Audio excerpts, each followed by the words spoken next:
Jumping it up, it's Perpetual Basketball, AIFCP sa Davao City, or Agro-Industrial Foundation College of the Philippines. Holtz on the glass and in. Paborito mo player, partner. Kobanga. Ito na si Halalo. Dire-diretso sa basket. The bus driver delivers again. Parang walang traffic. Dinaanan lahat ni Gio Halalon against the threes. Exactly. And hindi ka na magugulat. Ang lalaki ng mga yan eh. Ese.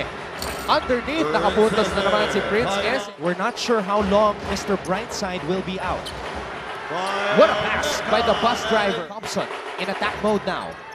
Tinabas ang bola. Ilagan for three. GJ Ilagan knocks it down. His first triple of the game. Bakan sa pagitan ng Arellano at Perpetual. AA. Thompson inside pass.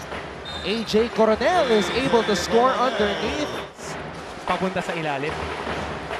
Halalon stops, pops, and connects. Looking to lead the Arellano Chiefs to another Final Four berth. Thompson, binagsak ang bola. AJ Coronel. The bus driver nakakapit na mabuti sa manibela. Prince Eze, look out below! He just dropped the hammer! Eto, dropping the hammer! Prince Eze. Push ng Arellano sa panalo. So, and I hope back in 2004, NCAA Season 18, natalo sila sa PCU 2-0. Oo, kami yung kalaban nila ng Final Four.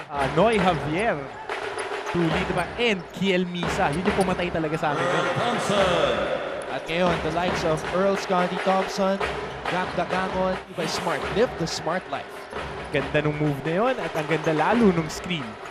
If they win, they're going to elevate themselves to level 1. Pagdating sa depensa, 68.8 points allowed per game.